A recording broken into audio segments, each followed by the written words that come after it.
کروڑوں سلام ہو اس نماز پر جو معرفت الہی کا ذریعہ بنی، کروڑوں سلام ہو اس نماز پر جو رسول کے دل کی ٹھنڈک بنی، کروڑوں سلام ہو اس نماز پر جو انبیاء کا وظیفہ بنی، کروڑوں سلام ہو اس نماز پر جو مومن کی معراج بنی، کروڑوں سلام ہو اس نماز پر کہ جس کی ادائیگی کے لیے حسین نے زمین کربلا کا انتخاب کیا،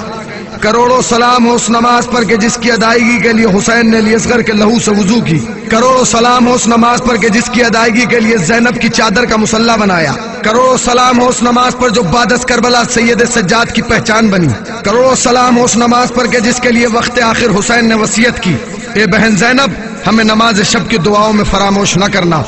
یہی نماز کہ جس کی عظمتوں کو کوئی گنا نہیں سکتا، یہی نماز کہ جس کی عظمتوں کا کوئی شمار نہیں کر سکتا۔ آج دنیا نماز اور حسین کا مقابلہ کرتی ہے، کوئی کہتا ہے حسین افضل، کوئی کہتا ہے نماز افضل۔ اگر نماز اور حسین کا مقابلہ ہوتا تو بعد از کربلا یا تو سید سجاد صرف نماز پڑھتے یا صرف غم حسین مناتے، مگر تاریخ گواہ ہے، مقاتل گواہ ہے کہ سید سجاد نے جتنی عزاداری کی اتنی ہی نمازیں پڑھی اور دنیا کو درس دے دیا کہ صبح قیامت تک نہ نماز حسین سے جدا ہے نہ حسین نماز سے جدا ہے۔ کیا نماز؟ وہ نماز کہ جس کے لیے شاعر اہل بیت حسین جان سٹی نے یوں کہا، حقیقتوں کا قلم بھی ہے اور زباں بھی نماز، میرے زباں کی صداقت کا ہے بیاں بھی نماز، حسین کرب و بلا کی ہے داستاں بھی نماز، حسین تیرا تو دل بھی نماز جا بھی نماز، کیا ہے تو نے یہ ثابت کٹا کے سر اپنا،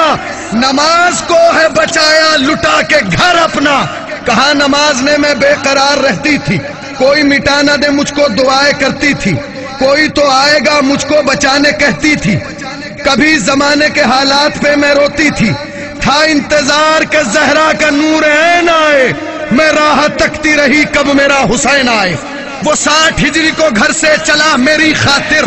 وہ گھر سے صحرا میں آ کر رہا میری خاطر، جوان بیٹے کے نیزہ لگا میری خاطر، گلا بھی بچے کا اس کا چھدا میری خاطر، بچا کے مجھ کو وہ خود سو گیا تھا تیروں پر، پھر اس کے بعد بہن